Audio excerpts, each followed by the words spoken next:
Hello, Wayne here from Talk Cars. I'm going to talk about cleaning our cars today. Keeping your car bodywork in good condition really does prolong its life. It protects it from all of the elements. So there's just a few basic things that we see people doing that cause problems when cleaning a car. The first one is just getting a regular sponge. Now, when you've got a regular sponge and you drag that over a dirty car surface, all the little bits of grit and dust on the car surface will just act like sandpaper. So you'll be lightly sanding your paintwork. That is the last thing you want to do. So the first thing you should do is always wet the bodywork as thoroughly as you can. Get off as much of that dust as you can just with the flow of the water. If you've got a pressure washer, that can obviously help, but be careful where you angle that. You don't want high pressure jets going into the engine bay. So when it comes to the initial first clean, you need to change the water on your cleaning cloth as much as possible. And we really recommend using either a microfiber cloth or a lamb's wool mitt.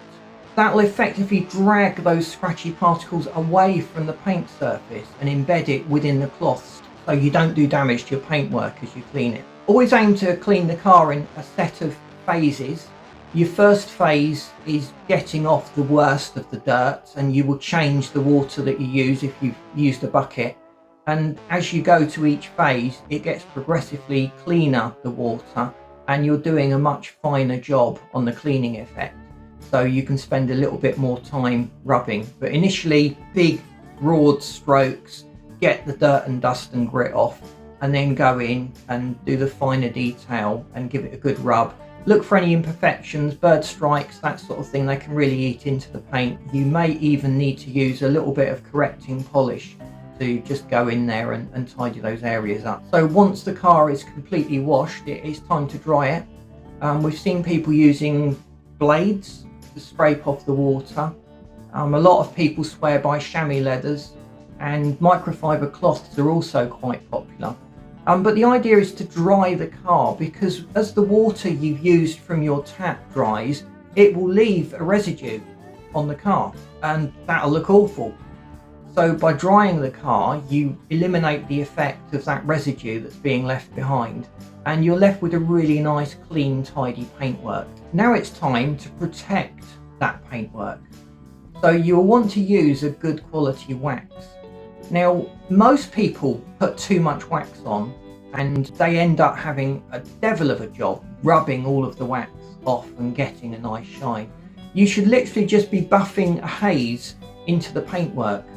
Think about the wax working on a microscopic level. It's just going into the microscopic pores in the metal surface to smooth it out and give you that nice shine.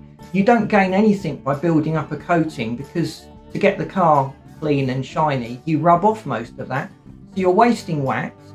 Your cloth is going to become absolutely saturated with polish, and you'll probably have to switch cloths partway through the job. So you're making it hard for yourself by adding too much wax to start with. Now, there's also an important difference between wax and polish. Wax will leave a coating on the car and protect it and give it a nice shine. The most common waxes used are naturally occurring waxes, but there are a lot of very impressive synthetic waxes that are coming in now that do a really good job on cars. Polish is a different beast entirely. Polish contains slightly abrasive particles. It's used for getting the dull finish off your paint. As your paint ages, it gets oxidized. Some of the components from the environment will react. So effectively, you've got your paint and you've got a very fine surface of oxidized paint and all sorts of imperfections. And the idea of the polish is to just cut through those imperfections. Now, if you use polish too much, you're effectively sanding away your paint. I've seen this on cars where people have over-polished it, and they've actually gone through the layers of paint, and you can see an uneven coat of paint on the car. Or even worse, they've gone right through the paint and you can see the undercoat coming through. The only way to fix that is getting the car resprayed. So use polish very sparingly. I personally will only use polish if I'm dealing with birdlime or other issues that have actually degraded the paint surface, and even then I'll only use it very, very occasionally.